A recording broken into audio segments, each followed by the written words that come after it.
nasa salad na. Siguraduhin mong walang makakaalam. Ang boses ay mahina, halos isang bulong lang, ngunit para kay Ellie. Sapat na iyon para manlamig ang kanyang buong katawan. Nakatago siya sa likod ng isang malaking halaman sa sulok ng marangyang restaurant, kung saan ang amoy ng mamahaling pabango ay humahalo sa amoy ng masasarap na pagkain na hindi niya kailanman matitikman. Kumakalam ang sikmura ni Ellie. Parang may mga dagang nagkakarera sa loob nito sa sobrang gutom. Dito siya dinala ng kanyang mga paa sa pag-asang may makahanap na tirang pagkain. Pero hindi pagkain ang nahanap niya, kundi panganib. Mula sa kanyang pinagtataguan, kitang-kita niya ang mesa ng pinakamayamang tao sa silid, si Don Ricardo Velasco. Nakikita niya ito sa mga lumang dyaryo na ginagawa niyang kumot sa gabi. Isang lalaking may kapangyarihan na ang muka ay laging seryoso at malamig. Ang waiter na nag-abot ng telepono kanina ay siya ring naglalakad ngayon palapit sa mesa ni Don Ricardo. Dala-dala ang isang plato ng salad. Napansin ni Ellie ang panginginig ng kamay ng waiter. May butil ng pawis na tumulo mula sa noo nito. "Your salad, sir," sabi ng waiter. Pilit nang ngumingiti. Si Don Ricardo ay tumango lang. Hindi man lang inaalis ang tingin sa kausap nitong isa pang lalaking naka-Amerikana. Nakatutok ang mga mata ni Ellie sa salad. Sariwa ang mga gulay, makulay ang mga kamatis. Ngunit sa ibabaw ng isang pirasong litsugas, may nakita siyang kakaiba. Isang maliit na bahid ng maputing pulbos na tila hindi dapat naroroon. Biglang nag-replay sa isip niya ang mga salitang narinig. Nasa salad na. Nag-umpisang manginig ang kanyang mga tuhod. Bawat tibok ng kanyang puso ay parang malakas na tambol sa kanyang dibdib. Anong gagawin niya? Kung mananatili siyang tahimik, walang makakapansin sa kanya. Makakaalis siya ng ligtas. Baka sakaling makahanap pa siya ng pagkain sa ibang lugar. Pero kung hindi siya kikilos, mamamatay ang lalaking yon. Napatingin siya sa mukha ni Don Ricardo, isang estranghero, isang bilyonaryo na marahil ay hindi kailanman mararanasan ang gutom na nararamdaman niya ngayon. Bakit niya ito kailangang iligtas? Ano ang pakialam niya? Ngunit sa kabila ng takot at gutom, may isang bagay sa loob niya. Isang tinig na mas malakas. Tinig ng kanyang yumaong ina na laging nagsasabing tama ang laging tama. Itinaas ni Don Ricardo ang tinidor. Dahan-dahang inilapit sa kanyang bibig. Sa isang saglit, nawala ang gutom ni Ellie. Nawala ang takot para sa sarili. Isang imahe lang ang nakita niya. Ang isang taong malalagutan ng hininga dahil sa kanyang pananahimik. Hindi na siya nag-isip. Parang may sariling isip ang kanyang mga paa. Tumakbo siya palabas mula sa kanyang pinagtataguan. Ang yari sa gumang tsinelas niya ay gumawa ng ingay sa makintab na sahig. Narinig niya ang mga gulat na bulungan ng ibang mga customer. "Huwag!" Sigaw niya. Ang boses niya ay basag at puno ng desperasyon. Bago pa man makapag-react ang sinuman, narating na niya ang mesa. Buong lakas niyang iwinasiwas ang kanyang payat na kamay at tinabig ang plato. Crash! Ang tunog ng nabasag na pinggan ay umalingaw-ngaw sa buong restaurant. Isang nakabibinging katahimikan ang pumalit sa gulat. Lahat ng mata ay nakatutok sa kanya. Isang maliit na batang lansangan, marungis ang damit, nakatayo sa gitna ng karangyaan, sa tabi ng nagkalat na piraso ng litsugas at basag na plato. Napayuko si Ellie, nanginginig sa takot sa kanyang ginawa. Hinihintay niya ang sigaw, ang galit, ang paghila sa kanya palabas. Dahan-dahan niyang itinaas ang kanyang tingin. Nakatayo si Don Ricardo. Ang mukha nito ay hindi nagpapakita ng gulat o takot. Ito ay isang blangkong maskara ng malamig na awtoridad. Ngunit ang kanyang mga mata ay matalim. Parang dalawang punyal na nakatutok sa puso ni Ellie. Anong ginagawa ng batang ito dito? Isang boses ang nagtanong. Dalawang malalaking lalaki na nakauniporme. Ang security ng restaurant ang mabilis na lumapit. Marahas siyang hinawakan sa magkabilang braso. Napadaing si Ellie sa sakit. Ang pagkakahawak ay mahigpit. Walang awa. "Pakawalan niyo ako." Sinubukan niyang pumalag. May lason. May lason yung pagkain. Walang naniwala. Tiningnan lang siya na parang isang baliw na peste. Dinala siya sa harap ni Don Ricardo. Amoy na amoy ni Ellie ang mamahaling pabango ng bilyonaryo. Napalunok siya. Ang lalamunan niya ay sobrang tuyo. Tinitigan siya ni Don Ricardo mula ulo hanggang paa. Ang mga mata nito ay puno ng pagkainis. Hindi ito ang tingin ng isang taong naligtas, kundi ng isang haring na istorbo ang kapayapaan. Tumingin si Don Ricardo sa kanyang security, isang malamig at maikling tango. Iyon lang, iyon na ang hatol. Hinila na si Ellie palayo. Ang kanyang mga paa ay halos hindi na sumasayad sa sahig. Ang huling nakita niya ay ang walang emosyong mukha ni Don Ricardo Velasco na tila isa lang siyang basura na kailangang itapon. Ang hangin sa loob ng pribadong silid sa ospital ay amoy antiseptic, malinis at malamig. Kabaligtaran ng kaguluhan kanina sa restaurant. Nakaupo si Don Ricardo Velasco sa gilid ng kama. Ang kanyang mamahaling suit ay tila hindi bagay sa puting paligid. Hindi siya nasaktan, hindi siya nahilo. Ngunit pinilit siya ng kanyang security team na magpatingin bilang standard procedure. Isang abala. Sa isip niya, isang malaking abala na dulot ng isang marungis na batang lansangan. Pumasok ang doktor, isang lalaking nasa mid-40s na may hawak na resulta sa isang folder. "Don Ricardo?" Magalang na bati ng doktor. "Mabuti na lang at dinala niyo agad dito ang sample ng salad." Hindi umimik si Ricardo. Naghihintay lang siya. Kinumpirma ng laboratorio. Nag-aalangang sabi ng doktor. May halong mataas na dosage ng isang uri ng fast-acting neurotoxin ang dressing ng salad. Kung nakain niyo po iyon, kahit isang subo lang, I'm sorry to say, hindi na po kayo aabot dito sa ospital. Isang salita lang ang pumasok sa isip ni Ricardo. Lason. Ang salitang isinigaw ng bata. Isang malamig na kuryente ang gumapang sa kanyang likod. Napakuyom siya ng kamao. Sa buong buhay niya, sa lahat ng panganib na hinarap niya sa mundo ng negosyo, hindi niya kailanman inakala na haharap siya sa kamatayan sa isang plato ng litsugas at ang tanging pumagitan sa kanya at sa kamatayan ay isang sigaw mula sa isang gutom na bata. Yung bata, tama siya. "Nasaan ang head of security ko?" Tanong niya. Ang boses ay mababa at may bigat. Ilang sandali lang ay pumasok na si Mateo, ang pinagkakatiwalaan niyang pinuno ng kanyang mga security. "Sir," sabi ni Mateo na kayo ko. "Ang waiter?" "Nawala na po, sir. Parang bula." At ang CCTV sa area na yon. Biglang nag-malfunction 10 minuto bago ang insidente. Napahinga ng malalim si Ricardo. Isang profesional ang may gawa. Isang taong malapit. Isang taong may access. "Ang bata. Nasaan ang bata?" tanong ni Ricardo. "Pinalabas lang po namin sa restaurant, sir. Ayon sa utos niyo." Umigting ang panga ni Ricardo.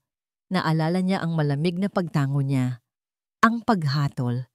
Isang malaking pagkakamali. Bumukas muli ang pinto at pumasok si Alejandro, ang kanyang nakababatang pinsan, na siyang kasama niya sa hapunan. Ang mukha nito ay puno ng pag-aalala. "Kuya, Diyos ko, ayos ka lang ba?" sabi ni Alejandro, lumapit sa kanya. Narinig ko ang sabi ng doktor. Hindi ako makapaniwala. "Buhay ako, Alejandro. Yun ang importante." "Salamat sa Diyos," sabi ni Alejandro. Pero yung bata, kung iisipin, napakaswerte, isang himala. Baka napagtripan lang niyang guluhin ka at nagkataon lang. Alam mo na, mga bata sa lansangan, gagawin ang lahat para makakuha ng atensyon o makapagnakaw. Tiningnan ni Ricardo ang kanyang pinsan. May kung anong hindi tama sa sinabi nito.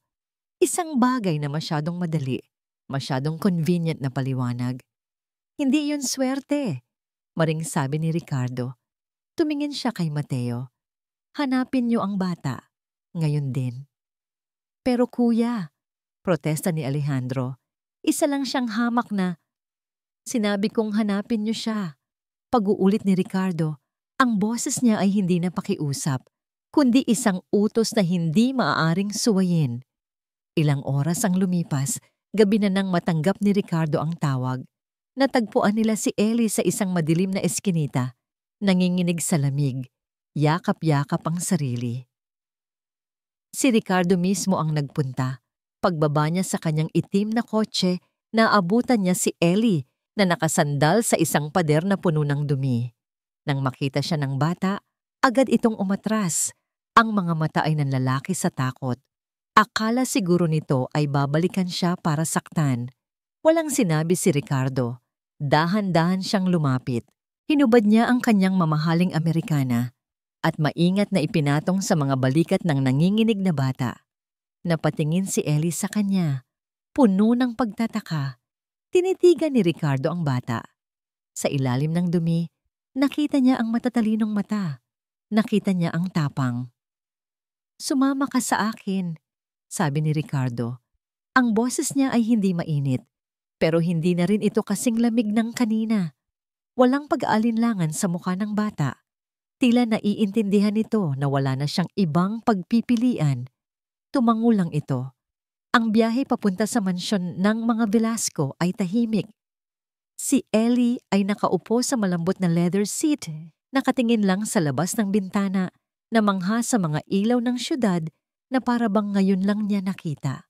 Nang huminto ang sasakyan sa harap ng isang dambuhalang gate na bumukas para sa kanila, lalong nanlaki ang mga mata ni Ellie. Ang mansyon ay parang isang palasyo mula sa mga kwentong hindi niya kailanman nabasa. Inalalaya ni Ricardo ang bata pababa ng kotse. Pagpasok nila sa malaking pinto na gawa sa kahoy, isang matangkad at eleganteng babae ang sumalubong sa kanila sa Grand Foyer. Si Veronica Velasco. Nakatayo siya roon, perpekto ang ayos, parang isang estatwang gawa sa marmol. Ngunit ang kanyang mga mata ay walang buhay, walang emosyon. Tiningnan niya ang kanyang asawa at pagkatapos ay ang batang marungis na hawak nito sa balikat. Isang maliit na guhit ng pagkunot ng noo ang lumitaw sa kanyang mukha. Ang katahimikan sa loob ng mansyon ay mas nakakabingi pa kaysa sa ingay ng syudad. Ricardo, sabi ni Veronica, ang boses ay kasing lamig ng hangin sa loob ng silid. Ano ang ibig sabihin nito? Para kay Veronica Velasco, ang mansyon ay hindi isang tahanan. Ito ay isang magandang kulungan, isang malawak na espasyo na puno ng katahimikan at mga alaala na pilit niyang tinatakasan. Ang buhay niya ay mayroong ritmo, isang dekahon at nakakabagot na ritmo. Gigising siya, mag-aalmusal mag-isa, haharap sa salamin, at mag-aayos na parang may pupuntahan kahit wala naman. Ang bawat araw ay kopya lang ng nakaraan, isang mahabang panaginip na ayaw niyang magising. Ngunit ngayong gabi, nasira ang ritmo. Ang pagdating ni Ricardo, kasama ang batang lansangan, ay parang isang malakas na bato na inihagis sa isang payapang lawa. Lumilikha ng mga alon na gumugulo sa lahat. Ricardo, anong ibig sabihin nito? Pag-uulit niya. Hindi sumagot si Ricardo. Sa halip, lumingon ito sa isa sa mga kasambahay na nakatayo sa gilid. Yaya Lina, ihanda mo ang guest room, bigyan mo ng malinis na damit ang bata, at pakainin mo. Napatulala si Yaya Lina, pero mabilis ding tumango at lumapit kay Ellie. Halika, iho, malumanay niyang sabi. Tumingin muna si Ellie kay Ricardo na parang humihingi ng permiso. Tumango lang ang bilyonaryo. Sumunod naman ang bata kay Yaya Lina. Ang maliit nitong figura ay tila nilamon ng kalakihan ng pasilyo. Nang sila na lang ni Ricardo ang naiwan sa foyer, hinarap siya ni Veronica. Hindi mo pa sinasagot ang tanong ko, sabi niya. Ang boses ay mahina ngunit may diin. Iniligtas niya ang buhay ko, Veronica. Sagot ni Ricardo habang tinatanggal ang kanyang kurbata. May nagtangkang lasunin ako sa restaurant. Siya ang nakakita. Bahagyang nanlaki ang mga mata ni Veronica, ngunit mabilis din itong bumalik sa dati. Kung gayon, bayaran mo siya. Bigyan mo ng pera. Bakit kailangan mong dalhin ang dumi ng lansangan sa pamamahay ko? Isang matalim na tingin ang ipinukol sa kanya ni Ricardo. Hindi ito pamamahay mo lang, Veronica. Pamamahay ko rin ito. At mananatili ang bata dito hanggang sa malaman ko kung sino ang nasa likod ng pagtatangka. Pagkasabi niyon ay tinalikuran na siya ni Ricardo at nagsimulang maglakad paakyat sa engrandeng hagdanan. Naiwan si Veronica na mag-isa sa gitna ng foyer, ramdam ang pamilyar na lamig ng pag-iisa. Kinabukasan, sinubukan ni Veronica na baliwalain ang presensya ng bata. Nagkulong siya sa library, nagbasa ng libro na hindi naman niya naiintindihan ng mga salita. Ngunit ang presensya ni Ellie ay parang isang maliit na anino na sumusunod kahit saan. Naririnig niya ang mahinang yabag nito sa pasilyo. Nasusulyapan niya ito sa hardin, nakaupo sa damuhan, pinapanood ang mga paru-paro na parabang ito ang pinakamagandang bagay sa mundo. Sa oras ng hapunan, nakita niya itong kumakain sa kusina kasama ang mga katulong. Ang paraan ng pagkain nito, mabilis, halos walang hinto, na parabang takot na may umagaw sa kanyang pagkain, ay nagdulot ng kakaibang kirot sa puso ni Veronica. Isang hapon, habang naglalakad siya sa isa sa mga hindi nagagamit na pasilyo ng mansyon, narinig niya ang isang tunog ng pagbagsak. Nanggagaling ito sa isang silid sa dulo. Ang silid na hindi niya pinapasok sa loob ng halos 10 taon. Dahan-dahan siyang lumapit. Nakabukas ng bahagya ang pinto. Pagsilip niya, nakita niya si Ellie sa loob. Ang silid ay puno ng mga lumang gamit, natatakpan ng puting tela. Ngunit sa sahig, may isang picture frame na basag. Pinupulot ito ni Ellie, ang maliliit niyang daliri ay nanginginig. "Anong ginagawa mo rito?" tanong ni Veronica. Ang boses ay mas matigas kaysa sa kanyang intensyon. Nagulat si Ellie at napatalon. "Sorry po, ma'am. Hindi ko po sinasadya. Nadulas lang po ako." Itinaas ng bata ang picture frame. Ito ay isang lumang larawan nila. Siya at ang isang binatang nakangiti. Ang mga mata ay puno ng buhay at pangarap. Ang larawan nila ni Cielo. Lumapit si Veronica. Galit dapat ang maramdaman niya. Dapat ay sigawan niya ang bata. Ngunit nang makita niya ang itsura ni Ellie, ang pagsisisi sa mukha nito, ibang emosyon ang nanaig. Habang pinupulot ni Ellie ang huling piraso ng bubog, nasulyapan ni Veronica ang isang bagay sa kanyang pulso. Isang peklat. Isang maliit, maputlang linya na halos hindi na makita. Biglang bumalik ang isang alaala. Isang mainit na hapon sa isang probinsya.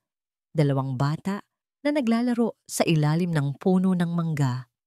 Isang pag-akyat sa puno, isang maling tapak, isang pagbagsak, dugo, at isang peklat na naiwan. Ang peklat ni Cielo. Nanlamig ang mga kamay ni Veronica. Napaurong siya. Imposible. Nagkataon lang. Ngunit habang tinititigan niya ang mukha ng bata, ang hugis ng mga mata, ang paraan ng pagkurba ng labi nito kapag nag-aalala, parang nakikita niya ang isang multo. Ang multo ng kanyang pinakamatalik na kaibigan. Ang multo ng nakaraan na matagal na niyang ibinaon. Nanginginig ang kanyang labi habang binubulong niya ang isang pangalan na hindi niya binigkas ng malakas sa loob ng isang dekada. Cielo. Lumipas ang mga araw sa mansyon ng mga Velasco. Para kay Don Ricardo, ang bawat umaga ay may dalang bagong pakiramdam. Isang bagay na hindi niya naramdaman sa loob ng maraming taon. Pag-aalaga. Ang imbestigasyon sa pagtangkang paglason sa kanya ay patuloy. Isang madilim na ulap sa kanyang isipan, ngunit sa gitna ng lahat ng iyon, ang batang si Ellie ang naging sentro ng kanyang atensyon. Isang hapon, natagpuan niya ang bata sa library, nakatingin sa isang makapal na libro na may mga larawan ng mga hayop. "Gusto mo bang matutong magbasa?" tanong ni Ricardo. Mabilis na tumango si Ellie. Ang mga mata ay kumikinang sa pananabik. Umupo si Ricardo sa tabi niya. Ang bilyonaryong kinatatakutan sa mundo ng korporasyon na kayang magpabagsak ng mga kumpanya sa isang tawag lang ay matiyagang itinuturo ang mga letra sa isang batang hindi marunong magsulat ng sarili nitong pangalan. "Ah," sabi ni Ricardo. Ulit ni Ellie. "B. B." May kakaibang kasiyahan siyang naramdaman sa bawat tamang bigkas ng bata. Isang kasiyahang hindi kayang tumbasan ng kahit anong multimilyong pisong kontrata. Sa mga sandaling iyon, hindi siya si Don Ricardo Velasco, ang CEO. Siya lang ay si Ricardo, isang lalaking nagtuturo sa isang bata. Ngunit ang kapayapaan ay panandalian lang. Kinabukasan, ipinatawag niya si Alejandro sa kanyang opisina sa mansyon. "Kuya," sabi ni Alejandro, inilapag ang isang folder sa mesa ni Ricardo. "Ito ang mga inisyal na report.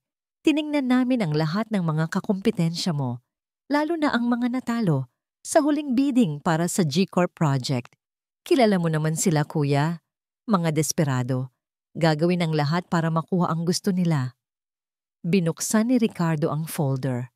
Nandoon ang mga litrato at profile ng 3 CEO mula sa mga kalabang kumpanya.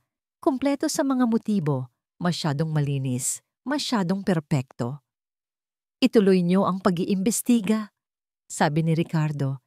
Isinara ang folder. "Pero maging maingat ka, Alejandro." "Siyempre, kuya. Ako ang bahala. Ang kaligtasan mo ang pinakamahalaga," sagot ni Alejandro. Ang mukha ay puno ng sinserong pag-aalala. Ngunit nang umalis na ang kanyang pinsan, hindi mapakali si Ricardo. May mali. Parang isang piyesa sa chess na wala sa tamang lugar. Masyadong halata. Kinagabihan, habang naglalakad siya sa pasilyo, nakita niya si Ellie, nakausap ang isa sa mga hardinero. Tumatawa. Napahinto si Ricardo. Tinitigan niya ang mga mata ng bata. Mayroong pamilyar sa mga matang yon. Isang kislap ng katatagan, hinaluan ng isang bakas ng kalungkutan. Isang pares ng mga mata na nakita na niya dati sa isang mukha mula sa nakaraan na matagal na niyang sinubukang kalimutan. Ipinilig ni Ricardo ang kanyang ulo. Guni-guni lang siguro. Pagod lang siya. Kinabukasan, dumating ang kanyang pribadong investigador. Isang dating pulis na mas pinagkakatiwalaan niya kaysa sa sarili niyang security team. "Sir," sabi ng investigador, "wala kaming makitang koneksyon sa mga kalaban niyo. Malinis sila. Pero may nahanap akong iba." Inilapag ng lalaki ang isang brown na sobre sa mesa. Walang tatak, walang pangalan. "Sinunod ko ang utos niyo, sir. Inalam ko kung sino ang bata." Nag-aalangan na kinuha ni Ricardo ang sobre. Bumigat ang pakiramdam sa kanyang dibdib. Binuksan niya ito. Ang unang papel ay isang kopya ng birth certificate. Binasa niya ang mga nakasulat. Pangalan, Ellie Cervantes. Pangalan ng ina, Cielo Cervantes. Pangalan ng ama, hindi nakasulat. Cielo. Parang may humaplos na malamig na hangin sa kanyang batok. Pagkatapos ay kinuha niya ang huling laman ng sobre. Isang kupas na litrato. Nasa litrato ang isang batang babae, nakangiti ng napakatamis habang karga-karga ang isang sanggol na natutulog. Ang ngiti ng babae ay puno ng pag-asa at pagmamahal. Isang gapang ngiti na hindi na niya nakita muli. Nanigas si Ricardo sa kanyang kinauupuan. Ang hangin ay tila naubos sa kanyang mga baga. Ang babae sa litrato, si Cielo, ang kanyang matalik na kaibigan. Ang babaeng bigla na lang nawala sa buhay nila ni Veronica. Ang babaeng inakala niyang nagpakalayo na lang. At ang sanggol sa kanyang mga bisig, napatingin siya sa birth certificate. Pagkatapos ay sa litrato, paulit-ulit. Ang mga piraso ng palaisipan ay biglang nabuo sa kanyang isipan. Lumilikha ng isang larawan na sumasaksak sa kanyang puso. Ang batang natutulog sa guest room, ang batang nagligtas sa kanyang buhay, ay anak ni Cielo. Nasa loob ng kanyang silid si Veronica. Ito ang kanyang santuwaryo, ang tanging lugar sa mansyon kung saan pakiramdam niya ay malaya siyang malunod sa kanyang kalungkutan. Nakaupo siya sa harap ng kanyang vanity mirror, ngunit hindi ang sarili niyang refleksyon ang nakikita niya, kundi ang mukha ng isang babaeng matagal nang wala. Ang mukha ni Cielo, ang peklat sa pulso ng batang si Ellie. Hindi siya mapakali. Mula nang makita niya yon, bumalik ang lahat. Ang mga tawanan, ang mga pangarap, ang sakit. Biglang bumukas ang pinto ng kanyang silid ng walang katok. Pumasok si Ricardo. Hindi ito ang Ricardo na kilala niya. Ang business tycoon na laging kalmado at kontrolado. Ang Ricardo na nasa harap niya ngayon ay may dalang bagyo sa kanyang mga mata. May hawak siyang isang sobre. Ang paraan ng paghawak niya dito ay parang hawak niya ang isang granada. Hindi nagsalita si Veronica. Hinintay niya ang unang salita na bibitawan nito. Lumapit si Ricardo sa kanyang vanity table. Walang sabi-sabing ibinuhos niya ang laman ng sobre sa ibabaw nito. Isang papel at isang kupas na litrato ang kumalat sa makintab na kahoy. Nakita ni Veronica ang birth certificate at ang litrato. Ang litrato ni Cielo, masayang-masaya. Karga ang isang sanggol. Isang matalim na hininga ang pinakawalan ni Veronica, na para siyang sinaksak. Alam mo ba to, Veronica? Tanong ni Ricardo. Ang boses niya ay mahina, ngunit bawat salita ay may bigat ng bakal. Alam mo bang may anak si Cielo? Hindi niya kayang magsinungaling, hindi sa harap ng ebidensya. Dahan-dahan siyang tumango. Ang mga luha ay nagsisimula nang mamuo sa kanyang mga mata. Oo, halos pabulong niyang sagot. At hindi mo sinabi sa akin? Para saan pa, Ricardo? Sumbat ni Veronica. Ang pighati ay nagiging galit. Nawala na siya. Ano pa ang magagawa natin? Ano pa ang magagawa mo? Diyos ko, Veronica, sigaw ni Ricardo. At sa unang pagkakataon, sa loob ng maraming taon, narinig niya ang sakit sa boses nito. 10 taon! 10 taon tayong parehong nagluluksa sa isang multo. Pero itinago mo sa akin na may iniwan siyang buhay na alaala. May iniwan siyang anak. Dahil ayokong maalala. Sigaw pabalik ni Veronica. Tuluyan nang bumuhos ang kanyang mga luha. Ayokong maalala ang araw na umalis siya. Ayokong maalala na pinili niyang iwan tayo. Pinili niyang iwan ako. Hindi natin alam kung bakit siya umalis. Hindi? Talaga, Ricardo? Tumayo si Veronica. Ang katawan ay nanginginig sa matinding emosyon na matagal niyang kinimkim. Ang pag-uusap na ito ay hindi na tungkol kay Ellie. Ito ay tungkol sa kanila. Tungkol salamat sa kanilang pagsasama na hindi kailanman humilom. O baka naman ayaw mo lang aminin sa sarili mo ang dahilan. Kumunot ang noo ni Ricardo. Ano ang ibig mong sabihin? Humakbang si Veronica palapit sa kanya. Ang bawat salita ay parang lason na inilalabas niya mula sa kanyang sistema. Si Cielo, mahalaga sa kanya ang mga tao, Ricardo. Hindi ang pera, hindi ang kapangyarihan. At nakita niya kung anong ginagawa sa iyo ng ambisyon mo. Nakita niya kung paano ka nagiging halimaw para lang sa negosyo. Natakot siya sa iyo. Hindi totoo yan. Pinoprotektahan ko lang kung anong atin. Depensa ni Ricardo. Tumawa si Veronica. Isang tawang walang saya. Puno ng pait. Atin? O sayo? Ilang tao ang sinagasaan mo para lang makarating ka sa tuktok? Ilang kaibigan ang tinalikuran mo? Si Cielo? Hindi niya kinaya. Hindi niya kinayang makita kang nagiging ganyan. Kaya siya umalis. Ang mga salita ay patuloy na lumalabas mula sa kanya. Hindi na niya mapigilan ang lahat ng galit, lahat ng sakit, lahat ng pagsisisi na ikinulong niya sa loob ng isang dekada. Ikaw ang dahilan kung bakit siya nawala. Sigaw niya, Idinuro ang nanginginig na daliri sa dibdib ng kanyang asawa. Ang kanyang boses ay umalingaw-ngaw sa buong silid, basag at puno ng pagkamuhi. Pinatay mo siya, Ricardo. Hindi man sa bala o sa kutsilyo, pero pinatay mo ang espiritu niya. Pinatay mo ang kaibigan ko. Katahimikan. Ang bigat ng kanyang akusasyon ay nanatili sa hangin, nakakabingi. Nakatitig lang si Ricardo sa kanya. Ang mukha ay blangko sa pagkabigla. Ang sakit sa mga mata nito ay hindi maitatago. At sa gitna ng katahimikang iyon, may narinig silang isang maliit na tunog mula sa may pintuan. Thud, sabay silang napalingon. Nakatayo roon si Ellie.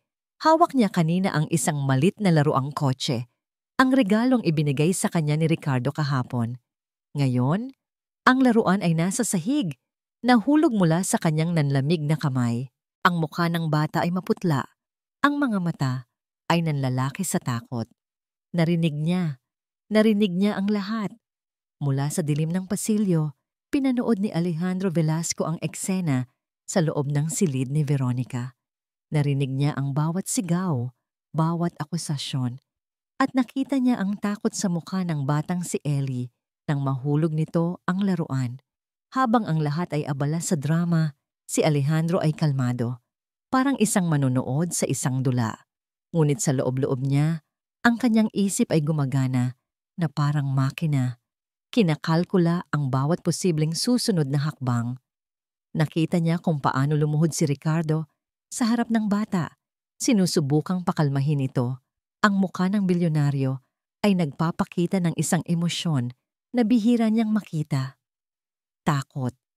Takot na baka mawala ang tiwala ng bata. Hindi ito ang Don Ricardo na kilala ng lahat. Ang tuso at walang awang negosyante. Ito ay isang ama. At sa sandaling iyon, alam ni Alejandro na ang bata ay hindi na lang isang aksidente. Hindi na lang isang swerteng pangyayari. Isa na itong banta. Tumalikod si Alejandro at tahimik na naglakad palayo. Habang tinatahak niya ang pasilyo na puno ng mga mamahaling painting at mga larawan ng pamilya Velasco, napahinto siya sa harap ng isang malaking family portrait na kuha maraming taon na ang nakalipas. Nandoon si Ricardo.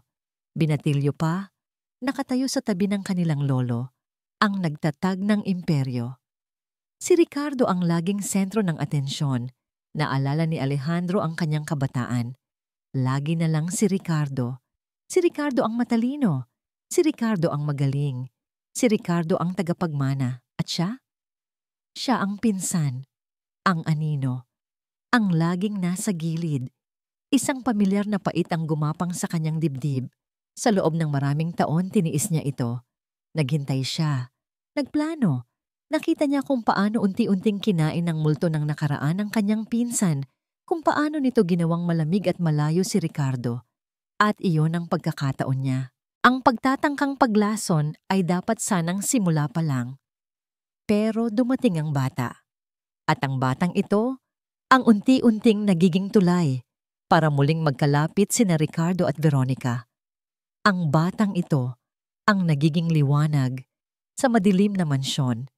Isang liwanag na kayang sirain ang lahat ng kanyang mga plano. Hindi niya hahayaang mangyari iyon. Sumakay si Alejandro sa kanyang kotse at umalis sa mansyon. Huminto siya sa isang madilim na lugar, ilang kanto ang layo. Kinuha niya ang kanyang cellphone at tiningnan ang isang digital copy ng blueprint ng mansyon ng mga Velasco na matagal na niyang nakuha. Pinag-aralan niya ang bawat sulok, bawat pasilyo, bawat security camera, at nakita niya ang kahinaan.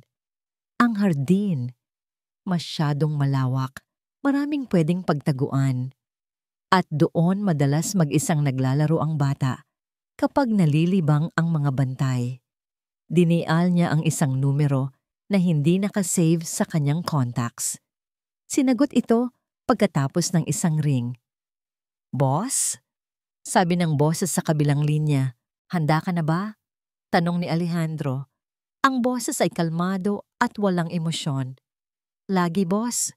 Bukas, kailangan nating kunin ang bata," sabi ni Alejandro nakatingin sa mga ilaw ng mansyon mula sa malayo. Walang gulo, walang bakas. Gawin mong mukhang naglayas o kaya'y naligaw. Entiendes? Entiendes, boss? At siguraduhin mong hindi mo siya sasaktan. Sa ngayon, ibinaba ni Alejandro ang tawag. Isang maliit na ngisi ang gumuhit sa kanyang mga labi. Tapos na ang paghihintay. Oras na para gumawa ng sarili niyang galaw. Kinabukasan, ang tensyon sa mansyon ay halos nahihipo. Hindi nag-uusap sina Ricardo at Veronica. At si Ellie. Si Ellie ay tahimik. Madalas siyang nakaupo sa hardin, yakap ang kanyang mga tuhod. Sa isang sandali, habang ang atensyon ng lahat ay nasa loob ng bahay, isang lalaki ang dahan-dahang lumapit sa hardin mula sa isang gilid na hindi abot ng CCTV. Ang lalaki ay may maamong muka at palakaibigang ngiti. Nakita niya si Ellie na malungkot na pinaglalaruan ng isang bulaklak. Ellie? Malumanay na tanong ng lalaki. Nag-angat ng tingin ng bata. Medyo nagulat. Ngumiti ang lalaki. Huwag kang matakot. Kaibigan ako. Kumunot ang noo ni Ellie. Hindi niya kilala ang lalaki. Pinapunta ako ng nanay mo. Sabi ng lalaki. Ang boses ay puno ng kabaitan. Biglang tumigil ang mundo ni Ellie. Nanay, pinatay mo ang kaibigan ko. Ang mga salitang yon ay paulit-ulit na tumatakbo sa isip ni Ellie, parang isang sirang plaka. Mula nang marinig niya ang sigaw ni Ma'am Veronica, nagkulong siya sa kanyang bagong silid. Hindi siya gutom, hindi siya inaantok. Puno lang siya ng isang pakiramdam na hindi niya maintindihan, isang halo ng takot at lungkot. Pakiramdam niya, siya ang may kasalanan. Kung hindi siya dumating sa mansyon na ito, hindi sila mag-aaway. Kung hindi siya isinilang, marahil ay buhay pa ang kanyang ina at masaya pa rin itong kasama ni Ma'am Veronica. Isa siyang problema, isang multo na bumuhay sa iba pang multo. Dahan-dahan siyang lumabas ng silid. Ang mansyon ay tahimik, pero ang katahimikan ay mabigat. Parang isang makapal na kumot na bumabalot sa lahat. Naglakad siya ng walang patutunguhan. Ang kanyang mga paa ay nagdadala sa kanya sa mga pasilyo na hindi pa niya napupuntahan. Sa dulo ng isang pasilyo, may isang pinto na bahagyang nakabukas. Ang pinto sa silid kung saan niya nabasag ang picture frame. Pumasok siya. Ang amoy ng alikabok at mga lumang bagay ay sumalubong sa kanya. Ngayon, sa liwanag ng araw, mas malinaw na niya itong nakikita. Ito ay isang silid ng isang babae na tila iniwan lang kahapon. May mga libro pa sa mesa, isang suklay na may ilang hibla ng buhok. Isang bagay ang kumuha ng kanyang atensyon. Isang maliit na kahon na gawa sa kahoy sa ibabaw ng dresser. Dahan-dahan siyang lumapit. Nanginginig ang kamay niyang binuksan ito. Sa loob, may mga nakatuping sulat na naninilaw na. May mga lumaring litrato. Kinuha niya ang isa, 2 dalaga, magkaakbay, tumatawa ng malakas. Ang isa ay si Ma'am Veronica, mas bata, mas masaya. Ang isa pa, ang babae mula sa litratong ipinakita sa kanya ni Sir Ricardo. Ang kanyang ina, si Cielo. Ang sakit sa kanyang dibdib ay lalong tumindi. Tinitigan niya ang masayang mukha ng kanyang ina. Ganito pala ito kapag masaya. Sa ilalim ng mga litrato, may isang bagay na kumikinang, isang maliit na laket na hugis puso. Kinuha niya ito. Malamig sa kanyang palad. Sinubukan niyang buksan, ngunit mahigpit itong nakasara. Niyakap niya ang laket. Pakiramdam niya, isang piraso ito ng kanyang ina. Isang piraso ng nakaraan na hindi na niya mababalikan. Anong ginagawa mo? Isang boses ang bumasag sa katahimikan. Napatalon si Ellie sa gulat at nabitawan ang laket. Napalingon siya. Nakatayo sa may pinto si Veronica. Hinanda ni Ellie ang sarili para sa sigaw, para sa galit. Ngunit wala. Walang dumating. Sa halip, ang nakita niya sa mga mata ni Veronica ay hindi galit, kundi isang emosyon na hindi niya pa nakikita rito dati. Isang malalim, nakikiramay na kalungkutan. Dahan-dahang lumapit si Veronica. Lumuhod siya sa sahig para kunin ang locket. Ang kanyang mga daliri ay marahang hinaplos ang metal na hugis puso. Ito, bulong ni Veronica. Ito ang paborito niya. Tumingala siya at tinitigan si Ellie. At sa unang pagkakataon, hindi siya isang batang lansangan sa paningin nito. Hindi siya isang problema. Tiningnan siya ni Veronica na para bang ngayon lang talaga siya nakita. Halika, sabi ni Veronica. Ang boses ay malumanay. Umupo siya sa gilid ng kama na natatakpan ng puting tela at tinapik ang espasyo sa tabi niya. Nag-aalangang lumapit si Ellie at umupo. Binuksan ni Veronica ang locket. Sa loob, may dalawang maliliit na larawan. Sa kaliwa ay ang batang si Veronica. Sa kanan, ang batang si Cielo. Pareho silang bungi pa at magulo ang buhok. Magkaibigan kami mula pagkabata. Simula ni Veronica, ang tingin ay nasa locket. Para kaming magkapatid. Ang nanay mo? Si Cielo. Siya ang pinakamatapang na taong kilala ko. Palagi siyang nakangiti, kahit na mahirap ang buhay. Sabi niya, ang ngangiti raw niya ang kanyang sandata. Isang butil ng luha ang pumatak mula sa mata ni Veronica at tumama sa locket. Patawad, Ellie, sabi niya. Ang boses ay basag. Patawad kung naging malamig ako sa'yo. Kapag nakikita kasi kita, nakikita ko siya at bumabalik ang lahat ng sakit. Tumingin siya kay Ellie. Ang mga mata ay puno ng pagsisisi. Hindi mo kasalanan ang nangyari. Walang may kasalanan sa'yo. Hindi alam ni Ellie ang sasabihin. Sa halip, ginawa niya ang isang bagay na hindi niya inaasahan. Dahan-dahan niyang inabot ang kamay ni Veronica at hinawakan ito. Nagulat si Veronica sa ginawa ng bata, ngunit hindi niya ito binawi. Sa halip, hinigpitan niya ang pagkakahawak. Sa katahimikan ng silid ni Cielo, sa unang pagkakataon, 2 taong parehong sugatan ang nagkaroon ng koneksyon. Isang sandali ng pag-asa, isang simula ng paghilom. Ngunit ang sandaling iyon ay biglang pinutol. Isang nagmamadaling katok sa pinto ang narinig nila. Pumasok ang isa sa mga bagong kasambahay, hingal na hingal. Siya ang kasambahay na hindi pa gaanong kilala ni Veronica. Ipinasok ni Alejandro, ilang linggo na ang nakalipas. Ma'am, sabi ng kasambahay. Ang boses ay may halong pagkataranta. Paumanhin po sa abala. Bumitaw si Veronica sa pagkakahawak kay Ellie. Ang malambot na sandali ay biglang naputol. Isang guhit ng inis ang dumaan sa kanyang mukha dahil sa interrupsyon. Anong nangyayari, Rosa? May tao po kasi sa labas, sa gate. Paliwanag ng kasambahay habang pinupunasan ang pawis sa kanyang noo. Then let the security handle it. Malamig na sagot ni Veronica.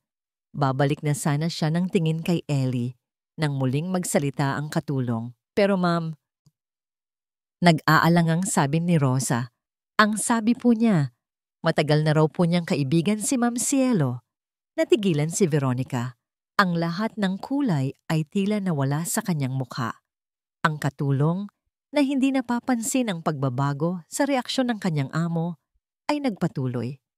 At hinahanap daw po niya ang anak nito, si Ellie raw po. Sa pagkarinig ng kanyang pangalan, biglang kumabog ng malakas ang dibdib ni Ellie. Isang kaibigan ng nanay niya. May isa pang tao sa mundo na nakakakilala sa kanya. Napatingin siya kay Veronica. Ang mga mata ay puno ng tanong at kaunting pag-asa. Ngunit ang pag-asa sa mukha ni Ellie ay sinalubong ng purong takot sa mukha ni Veronica. Ang init ng kanilang sandali kanina ay biglang napalitan ng nagyeyelong pangamba. 10 taon. 10 taong walang naghahanap kay Cielo. Bakit ngayon? Bakit sa araw na ito? Hinigpitan ni Veronica ang pagkakahawak sa locket sa kanyang kamay. Ang kanyang mga buto sa daliri ay namuti sa diin. Ito'y hindi isang magandang pagkakataon. Ito'y isang banta. Mabilis siyang tumayo. Ang kanyang buong katawan ay alerto. Ang kanyang protective instinct ay bumalot sa kanya na parang isang baluti. Huwag kang aalis dito, Ellie. Mariin niyang utos sa bata. Ang boses ay mababa at puno ng babala. Hinarap niya ang kasambahay. Ang kanyang mga mata ay nanlilisik sa hinala. Sino siya? Anong pangalan niya? Umiling si Rosa. Nagpapakita ng inosenteng pagkagulat. Hindi po niya sinabi, ma'am. Pero mukha naman po siyang mabait. Ang salitang mabait ay parang isang alarmang umalingaw-ngaw sa isipan ni Veronica. Sa mundo nila, ang mga pinakamapanganib na tao ay laging nagtatago sa likod ng isang maamong ngiti. Ang bigat sa dibdib ni Don Ricardo ay hindi nawala. Pagkatapos ng sigawan nila ni Veronica, ang tanging gusto niya ay mahanap si Ellie para humingi ng tawad, para ipaliwanag, kahit hindi niya alam kung paano, para sabihin sa bata na hindi ito problema. Ngunit hindi niya mahanap si Ellie. Sinimulan niya sa silid nito. Walang tao. Ang laruang kotse na nahulog nito ay nandoon pa rin sa sahig sa labas ng kwarto ni Veronica, isang paalala ng kanilang sakitan. Sunod niyang pinuntahan ang library, ang hardin, ang kusina. Bawat sulok ng malaking mansyon ay tila nilamon ang maliit na bata. Ellie! Nagsimula na siyang sumigaw. Ang boses ay may bahid ng panik. Ellie? Nasaan ka? Ang mga kasambahay ay nagsimula na ring maghanap. Ang kanilang mga bulungan ay puno ng pag-aalala. Ang mansyon, na karaniwang tahimik at maayos, ay napuno ng kaguluhan. Bumaba si Veronica mula sa kanyang silid. Ang mga mata ay namumugto at pula. Nang makita niya ang itsura ni Ricardo, alam na niya. Hindi niyo siya mahanap? Nanginginig na tanong ni Veronica. Umiling lang si Ricardo. Napahawak si Veronica sa kanyang bibig. Isang hikbi ang kumawala. Kasalanan ko to. Bulong niya, paulit-ulit.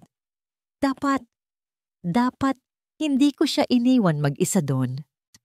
Lalapitan na sana siya ni Ricardo para pakalmahin nang biglang tumunog ang kanyang cellphone. Isang tawag mula sa kanyang opisina. Inisip niyang huwag na lang sagutin, pero baka importante. Sir? Sabi ng kanyang sekretarya sa kabilang linya. Ang boses ay nag-aalala. Pinapatawag po kayo para sa isang emergency board meeting. Ngayon na po mismo. Napakunot ang noo ni Ricardo. Emergency meeting? Para saan? Walang nakascheduling meeting ngayon. Hindi ko po alam, sir. Si Sir Alejandro po ang nagpatawag. Alejandro. Isang malamig na kaba ang biglang gumapang sa puso ni Ricardo. Ricardo, anong nangyayari? Tanong ni Veronica.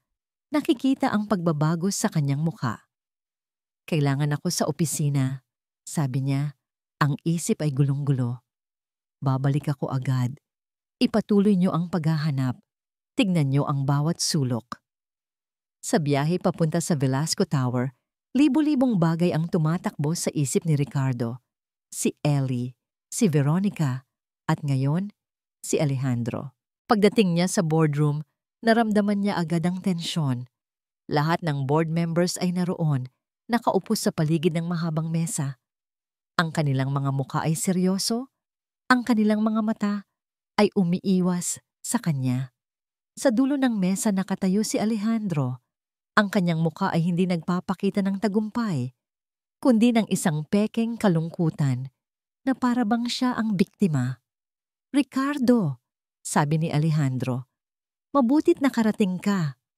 Anong ibig sabihin nito, Alejandro? Mariing tanong ni Ricardo. Nawawala ang bata at nagpatawag ka ng meeting na ganito? May kinalaman din ito sa bata, kuya. Malungkot na sabi ni Alejandro. Lumingon siya sa mga miyembro ng board. Mga kasama, masakit man sa loob ko, kailangan kong gawin ito para sa kapakanan ng kumpanya. Isang pindot sa remote at umilaw ang malaking screen sa likod niya. Lumabas doon ang mga kopya ng bank transfers.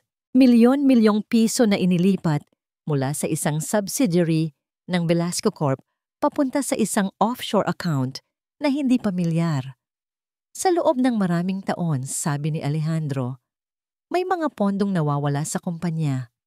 At matapos ang masusing investigasyon, lahat ng ito ay nagtuturo sa iisang tao. Ang huling slide ay isang email. Isang email na pineke para magmukhang galing kay Ricardo. Inuutusan ng kanyang accountant na itago ang mga transaksyon na may subject na para sa mga pagkakamali ng nakaraan. Ginamit ni Kuya Ricardo ang pera ng kumpanya para pagtakpan ang isang madilim na sikreto mula sa kanyang nakaraan. Pagpapatuloy ni Alejandro, isang sikretong may kinalaman sa ina ng batang dinala niya sa mansyon. Nagsimula ang bulong-bulungan. Ang mga tingin ng pagdududa ay naging tingin ng pagkondena. Kasunungalingan yan, sigaw ni Ricardo. Alejandro, anong kalokohan ito? Patawad kuya, sabi ni Alejandro. Isang pekeng luha ang nasa gilid ng kanyang mata. Pero hindi ko na kayang pagtakpan ka pa. Nakatayo si Ricardo sa gitna ng silid, mag-isa. Ang mga taong dati rumerespeto sa kanya ay ngayon nakatingin sa kanya na parang isang kriminal. Ang imperyong binuo niya ay guguho sa harap niya at ang demolisyon ay pinamumunuan ng sarili niyang kadugo. Nawawala si Ellie. Sira ang tiwala ng kanyang asawa. At ngayon, ang kanyang kumpanya, ang kanyang pangalan. Lahat ay nawawala. Sa gitna ng kaguluhan, muling tumunog ang kanyang cellphone. Isang unregistered number. Ngunit sinagot niya ito. Hello? Kuya? Ang boses, ang kalmadong malamig na boses ni Alejandro. Ngunit hindi ito galing sa harap niya. Galing ito sa telepono na tahimik ang buong mundo ni Ricardo. Ang ingay ng boardroom ay nawala. Kuya, sabi ulit ni Alejandro sa telepono, habang ang Alejandro sa harap niya ay nagkukunwaring walang alam. Nasa akin ang bata. Ibigay mo sa akin ang kumpanya o hindi mo na siya makikita kailanman. Nang bumalik si Ricardo sa mansyon, si Veronica ang una niyang nakita. Nakatayo ito sa gitna ng grand foyer. Ang dating perpektong ayos ay naglaho na. Magulo ang kanyang buhok at ang kanyang mukha ay basang-basa sa luha. Ang bawat sulok ng mansyon ay sumisigaw ng pangalan ni Ellie. Ngunit ang tanging sumasagot ay ang nakakabinging katahimikan. Ricardo? Tanong niya. Ang boses ay puno ng takot nang makita ang itsura ng kanyang asawa. Ang Don Ricardo na umalis kanina ay isang hari na nag-aalala. Ang bumalik ay isang taong natalo sa giyera, wasak at walang kapangyarihan. Hindi nagsalita si Ricardo. Dahan-dahan lang itong lumapit. Nasa kanya si Ellie. Bulong ni Ricardo. Ang bawat salita ay parang bubog na lumalabas sa kanyang bibig. Nasa kay Alejandro. Isang malakas na hikbi ang kumawala kay Veronica. Napahawak siya sa dibdib na para bang doon nanggagaling ang lahat ng sakit. Ang galit niya kay Ricardo, ang pait ng nakaraan. Lahat ng yon ay biglang nawala. Napalitan ito ng isang purong matinding takot para sa isang batang itinuring na niyang anak. Anong gusto niya? Tanong ni Veronica. Ang kumpanya, lahat. Sa sandaling iyon, isang bagay ang nagbago sa loob ni Veronica.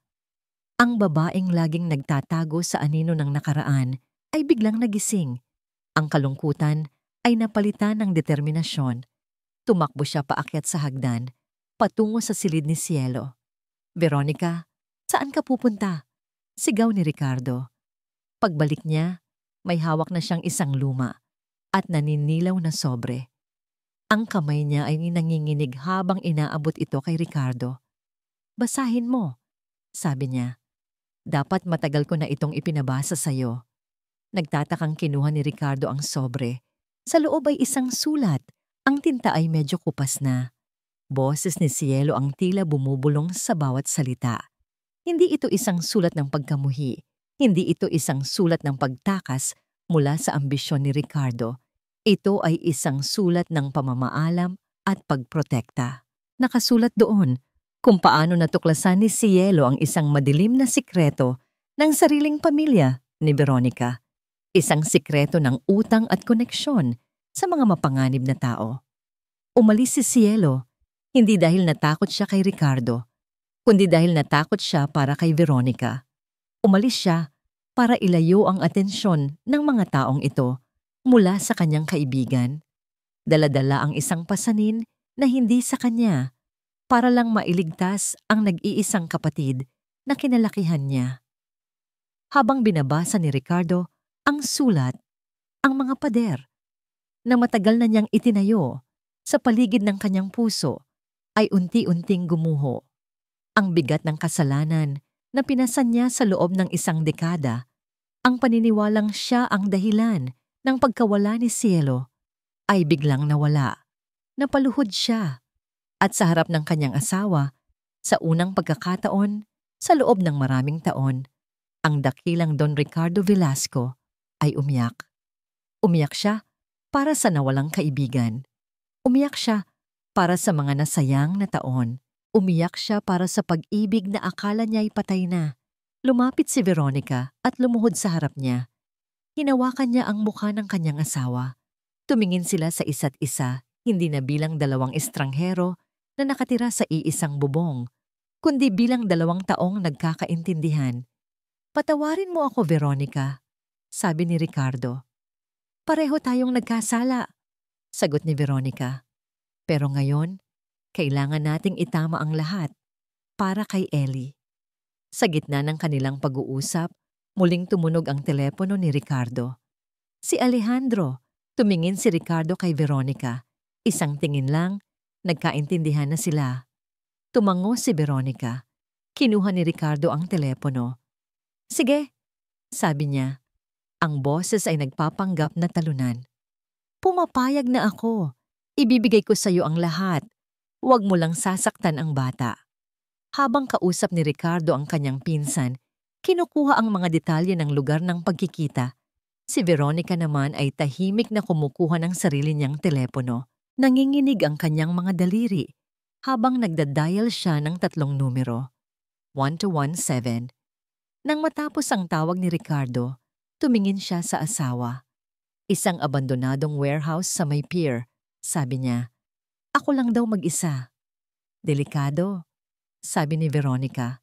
Tumayo si Ricardo. Wala na ang bakas ng luha. Wala na ang bakas ng pagkatalo. Ang nakatayo ngayon sa harap ni Veronica ay ang lalaking minahal niya noon. Isang lalaking handang harapin ang lahat para sa kanyang pamilya. "Hindi na isang kumpanya ang pinag-uusapan dito," sabi ni Ricardo. Ang mga mata ay puno ng determinasyon. "Anak ko na ang kinukuha niya." Hinalikan niya si Veronica sa noo. Pagkatapos ay tumalikod siya at naglakad palabas ng pinto.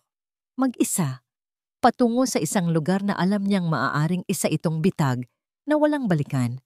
Ang hangin sa loob ng abandonadong warehouse ay mabigat at amoy kalawang at maalat na tubig mula sa dagat. Ang tanging liwanag ay nanggagaling sa ilang maruruming bintana sa itaas, lumilikha ng mga guhit ng ilaw sa maalikabok na sahig. Sa gitna ng lahat, nakaupo si Ellie sa isang silya.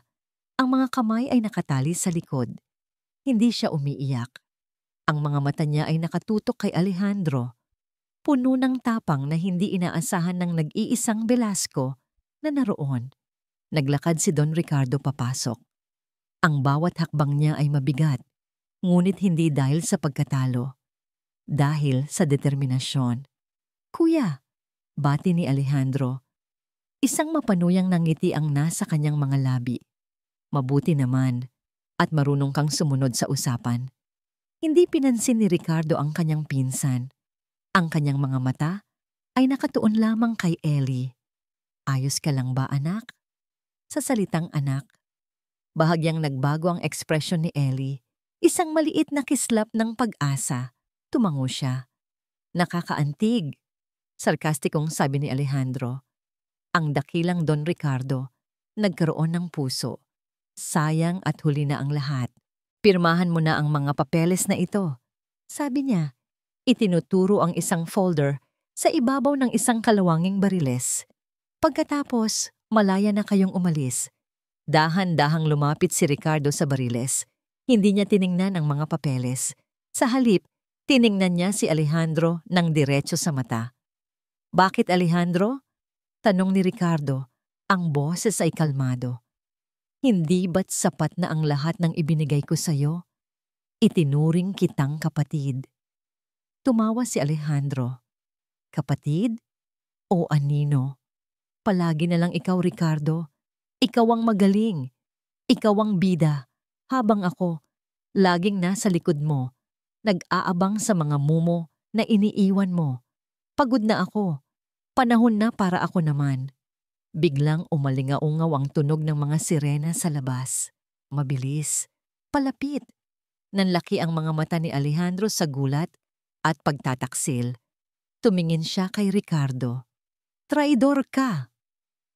"Ang pamilya ay hindi tinatraidor, Alejandro," sagot ni Ricardo. Ang boses ay matigas na parang bato. "Pero hindi mo na alam ang ibig sabihin noon." Sa desperasyon, bumunot si Alejandro ng isang maliit na patalim mula sa kanyang likod at mabilis na kumilos, hindi papunta kay Ricardo, kundi papunta kay Ellie. Ngunit mas mabilis si Ricardo. Sa isang iglap, wala na ang bilyonaryo. Ang nandoon ay isang ama. Sumugod siya at ginamit ang sariling katawan bilang panangga. Niyakap si Ellie habang tumatalikod sa papalapit na panganib. Naramdaman niya ang isang matulis na sakit sa kanyang braso, ngunit hindi niya ito ininda. Bago pa makagawa ng pangalawang galaw si Alejandro, bumukas ng malakas ang mga pinto ng warehouse. Pumasok ang mga pulis, sigawan, mga baril na nakatutok. Wala nang nagawa si Alejandro. Nabitawan niya ang patalim. Ang kanyang mukha ay larawan ng pagkatalo at pagkamuhi. Habang isinusakay siya sa police car, ang huli niyang nakita ay si Ricardo na marahang tinatanggal ang tali sa mga kamay ni Ellie.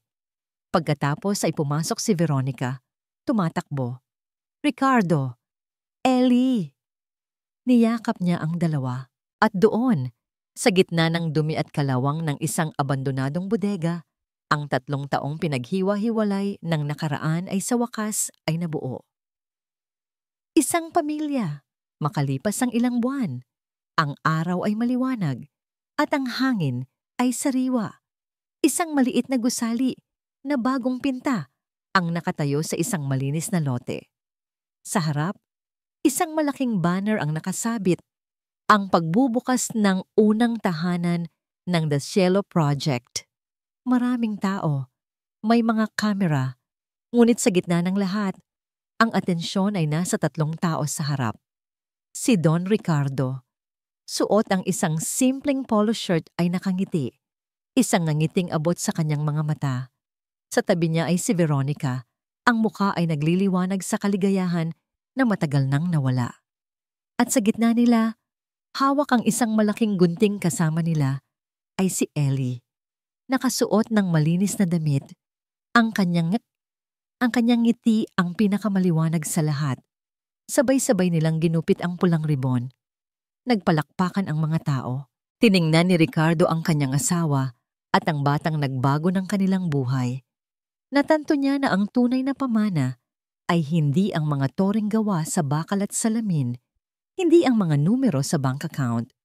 Ang tunay na pamana ay ang pagmamahal na ipinapasa mo, ang mga buhay na binabago mo. Lumapit si Ellie at niyakap si Ricardo sa baywang. "Salamat po, Tay," bulong ng bata. Isang salita na mas matimbang pa kaysa sa lahat ng yaman sa mundo. Niyakap ni Ricardo ang bata, pabalik, habang si Veronica ay inakbayan silang dalawa. Ang multo ng nakaraan ay wala na. Ang sakit ay napalitan na ng pag-asa. Ang diwa ni Cielo ay hindi namatay. Ito'y nabubuhay sa ngiti ng kanyang anak, sa pagmamahal ng pamilyang binuo nito, at sa kinabukasang itatayo nila para sa marami pang batang tulad ni Ellie. Habang nagpapatuloy ang palakpakan, ang bagong pamilyang Velasco ay tumingin sa isa't isa at sabay-sabay na tumawa. Isang tunog ng purong kaligayahan na sa wakas ay pumuno sa katahimikan ng kanilang mga puso.